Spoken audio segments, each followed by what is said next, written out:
김어준의 시대가 끝나고 있다. 1월달, 2월달에 뉴스 공장의 합당 관련된 네. 고발 뉴스가 아마 거의 선도적으로 비판을 했을 겁니다. 근데 그때 4만 명 빠지고 거의 방송을 못할 지경이었는데 이제는 상당히 많은 분들이 뉴스 공장의 문제점에 대해서 인식하고 하는 걸 보면서 분명히 변하긴 변했다는 생각이 들어요.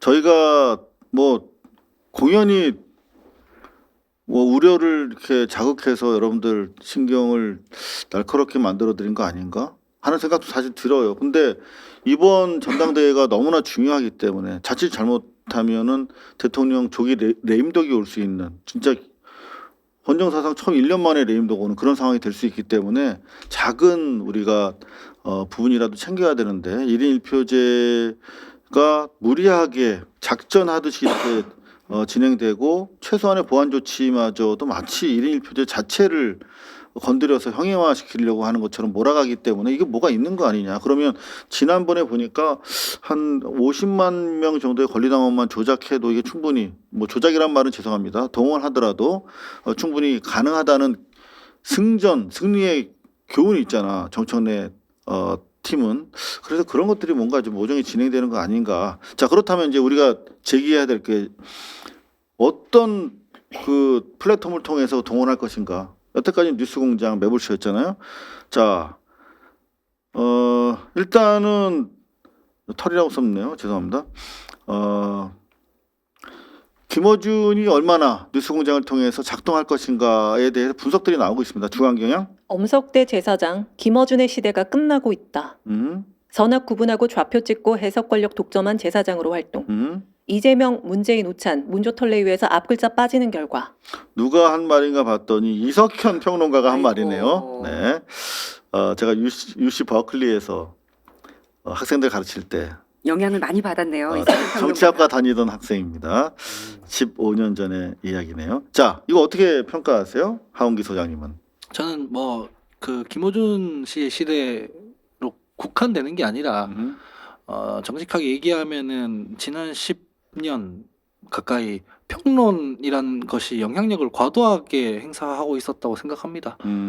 미디어 환경이 이렇게 변하기 전까지는 평론이 이 정도까지 과한 영향력을 가지지 않았어요. 여기 뭐 김성환 평론가님 계시지만 양념 정도 수준에 그치던 게 지금 주 메뉴가 된 거다. 제가 말씀드리는 건 평론이라는 것은 그 뉴스라든가 정보를 보는 사람들의 이해의 지평을 도와주는 걸 평론이라고 하죠. 그런데 이해를 돕는다. 미디어 환경이 변하고 어떤 그 자기의 논평이나 비평으로 누구의 특정 사람들이 듣기 좋은 얘기를 하면 구독자가 모이고 동접자가 모이고 슈퍼챗이 떨어지고 슈퍼챗이 떨어지고 그러니까 본인이 생산하는 것에 비해 과한 부를 축적하게 되는 그게 한 10년 가까이 왔다고 생각합니다.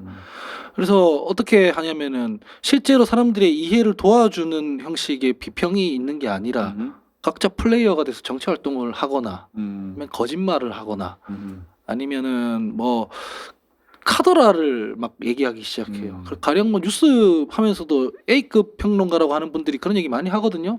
내가 어제 들었는데 대통령이랑 누구랑 뭐 소주 한잔 했다더라 이런 얘기. 근데 그거는 평론이 아니에요. 그건 기자의 역할이거든요. 기자도 그런 얘기는 안 하죠. 그러니까 제가 얘기 드리는 건 취재의 영역이라는 거죠. 그러니까 근데 이거를 확인을 통해서 이제 그런 얘기를 한다면 진행자들이 물어요. 패널들한테 왜 묻냐? 그게 가성비가 좋기 때문입니다. 그러니까 자사의 기자들이 취재를 통해 데스킹을 하고 검증을 해서 내보내야 되는 책임성 있는 정보가 그렇게 되면 비용이 드니까 패널들한테 뭐 당내 정보 알아온 거 없어요? 이렇게 묻는 거예요. 싸게 먹히죠. 네, 그러니까 그러면은 그 매체는 책임을 안 져도 되죠. 그거의 가장 부정적인 형태, 가장 부작용이 심각한 형태로 나타나는 게 장인수 기자 건이에요. 그렇죠. 네, 완전 그래서 카더라 전형. 네, 그래서 저는 김어준의 시대가 아니라 평론이 과잉 영향력을 행사하는 시대 자체가 조정이 돼야 된다고 생각을 합니다. 물론 저도 패널 하고 있는 입장이니까 이렇게 얘기하면은 손해예요. 저도 사실은 막 사람들 선동하고 난 뒤에 막 그러면 돈도 많이 벌고 좋겠죠. 네, 근데 저도 옳은 얘기하는 사람이 아니라 그냥 하나의 의견을 제출하는 사람이잖아요. 근데 그렇게 되려면은 김어준 씨가 갖고 있는 이 과잉된 영향력이 축소돼야 됩니다. 축소되거나 책임을 지우거나. 근데 근데 그 당일론적인 얘기고 실제 현상적으로 그렇게 되고 있습니다. 있습니까? 예. 형산적으로 저는 그렇게 되고 있다고 생각해요. 유시민 작가 얘기 제가 페이스북에서 제가 검색을 한번 해봤거든요. 제 페이스북을 몇 년 전에 유시민 작가 비판한 게 있더라고요. 욕 무지하게 먹었어요. 그렇죠. 당시에는 아무도 편을 거의 안 들었어요. 그냥 살고 싶지 않은 사람들이 하는 행동이었지. 아무도 편을 안 들었어요. 그런데 지금 논조랑 똑같았어요. 무슨 20대들 갈라치는 거에 대해서 그렇게 하지 말라고 이렇게 적어놓은 거였거든요. 그러니까 사실 저도 마찬가지로 1월달, 2월달에 뉴스 공장의 합당 관련된 네. 이상한 기류를 저희 고발뉴스가 아마 거의 선도적으로 비판을 했을 겁니다. 근데 그러니까요. 그때 4만 명 빠지고 거의 방송을 못할 지경이었는데 이제는 상당히 많은 분들이 그 부분에 대해서 뉴스공장의 문제점에 대해서 인식하고 하는 걸 보면서 분명히 변하긴 변했다는 생각이 들어요. 최근에도. 조정되고 있는 과정이라고 생각합니다. 진보 보수 양측 다. 음. 그래서 그러려면은 김어준 씨 당연히 책임지우거나 영향력이 축소돼야 되는 거고 그런 문제의식 가지는 사람이 이만큼 늘었다는 것 자체가 한 발 나아간 거라고 저는 생각합니다. 네, 우리 평론가협회 기획이사님은 네. 왜 또 그걸로 자꾸 불러요? 아이고 기획이사 부담되시라고. 네. 네, 그래도 감투인데. 요즘 뭐 있는데 안 해요. 아니 평론가 입장에서 방금 이런 김어준 예. 시대가 끝나고 있다라고 하는 부분에 대한 현상 평가 어떻게 하시는지 궁금해요. 그러니까 평론가님 같은 분이 진짜 평론가이신 거죠, 사실은. 그렇죠. 네. 정통 평론가. 네. 그러니까 말을 또 못 하겠잖아. 알겠습니다. 그럼 강미정 대변인. 네. 일단은 김어준 씨, 유시민 씨 같은 경우에는 어쨌든 선동적인 문법을 통해서 수익을 창출한 분들이 맞죠. 왜냐하면 강연을 다니고 그 인지도를 통해서 책을 내고 그리고 사랑을 많이 받았고. 근데 통합의 언어보다는 갈등을 좀 조장해서 그걸로 뭔가 화끈한 싸움을 한 판 하면 어쨌든 임팩트도 있고 사랑도 받고 재미도 있고 자극적이고 기억에 오래 남잖아요. 근데 지금 왜 위선적이라는 얘기를 듣고 하원기 소장의 과거와 현재 왜 대중들은 하원기 소장을 대하는 태도와 그를 향해서 내뱉는 말이 달라졌는가?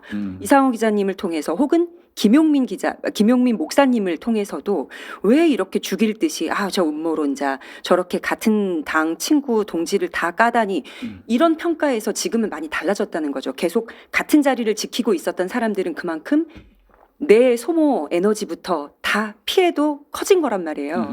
그러면 지금 현재 2030, 40들에게 민주당이 외면받고 있는 이유도 여기서 비슷하다고 생각이 들어요. 국민의힘 의원들이나 국민의힘 관계자 윤석열, 김건희 부부가 잘못한 것을 비난했던 만큼 우리 당 내에 혹은 우리 진영 사람, 나랑 아무리 친목 도모를 했던 사람일지라도 비판해야 될 부분에 대해서는 날카롭게 비판하고 고치기를 설명해주고 해야 되는데 지금 현재 이 판은 그렇지 않단 말이죠. 그러면 뭐 우경화된 10대, 20대 배재구 사태도 마찬가지로 그렇게만 계속 비판할 것이 아니라 이 친구들은 싫은 거예요. 근데 그 싫음의 표현을 자기네들이 놀림 조롱조로 썼던 그 밈으로 하는 거예요. 그러면 그 친구들에게만 잘못이 없는 거죠. 어른들의 잘못인 거죠. 그러니까 지적하고 뭔가를 교화시키기 전에 민주당, 민주진영 내에서 벌이고 있는 침묵질, 정말로 위선적이라고 많은 사람들이 지적하고 있는 그 부분부터 정화하시기를 바라는 마음입니다.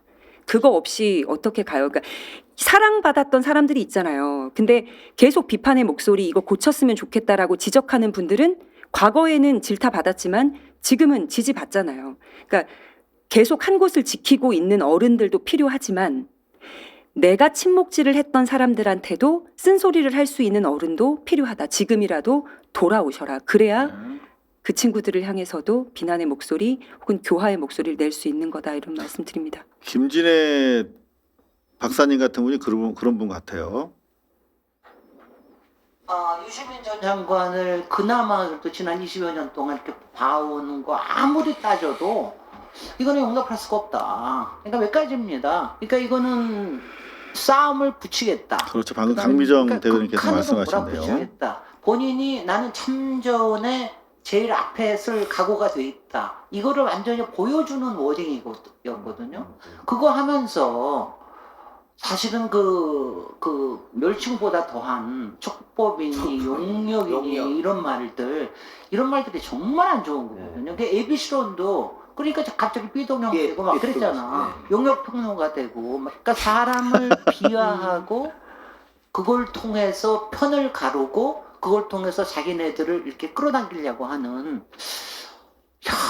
난 정말 비열해. 그렇죠. 끝까지 갔다. 막판까지 왔다 하는 생각을 하게 됩니다. 이게 우리가 당하던 걸 그대로 학습해서 돌려주는 정치적 기술이에요. 그 지난 그 세월 동안 기억나실 겁니다. 저희가 뭐 토론하거나 의견만 제출하면 보수에서 저한테 뭐라고 했냐면 저희한테 종북 좌빨이라고 했죠. 그게 암흑히기 시작하니까 친중이라고 했죠. 그 얘기만 붙이면 토론할 필요가 없거든요. 뭐 토론할 게 뭐 있어요? 내용의 정합성, 뭐 논리적 타당성 이런 거 필요 없이 제 친중이야. 그럼 끝나는 거예요. 그렇게 딱지 붙이는 게 가성비가 좋고 편하거든요. 그러면은 지금 이 사안에 대해서 보세요. 김진애 의원님이나 다른 많은 우리 촉법 용역 패널들이 이거를 논리적으로 논박하고 있는데 논박해봐야 달리는 댓글들은 촉법이 왔냐, 용역이 왔냐예요. 딱지 붙이기가 그렇게 편한 거거든요. 그래서 이거는 정치적 행위이기 때문에 정치적 행위로 대받아치는 게 맞아요. 그래서 제가 계속 저 용역 평론가 맞다고 하는 거예요. 그러니까 그 언어 자체를 우스꽝스럽게 만들어야 되는 거거든요. 맞습니다. 자, 아니요, 전 뭐 이런 사람들 영향력은 계속 유지될 거라고 봐요. 계속 살아남아 있을 거예요. 뭐 어떻게 자기를 지지하는 사람들을 계속 자기 편으로 만들어 놓고 살아왔던 게 거의 그 자기 생존법인 거예요. 그렇죠. 그렇게 해왔기 때문에 앞으로도 그렇게 할 거라고 봐요. 근데 문제는 우리가 이제 상대적인 걸 봐야 되는데요. 예를 들면 고성국 TV에 국민의힘 의원들 나가는 거 보면 한심해 보이잖아요. 근데 여기 나가는 거는 당연하다고 얘기하는 거 그것도 웃기지 않아요? 근데 원래 환심하게 보였어야만 하는 시점을 지났어요. 그런데 청와대는 안 나가고 있잖아요. 근데 그거 제일 먼저 깬 사람이 최민희 정청래 아니겠습니까? 그러니까 핵심은 그럴 거예요. 계속 살아남아 있을 거다. 근데 저는 그래서 이번 전당대회가 굉장히 중요할 텐데 이번 전당대회에서 당원들의 높은 정치 의식으로 그렇지 않다는 걸 보여줘라. 그러면 자연스럽게 영향력이 떨어지고 국회의원들도 거리를 일정하게 두게 되고 그리고 자기들도 야 이렇게 돼서 죽을 것 같다. 그러면은 잘못한 거 있으면 그거 죄송합니다. 사과도 할 줄 알고 그렇게 될 거다. 한 번도 사과하는 걸 본 적이 없어. 어떻게 된 게. 그러니까요. 재래시벌론도 하잖아요. 정말로 중요한 전당대회가 이제 다가오고 있는 것 같습니다.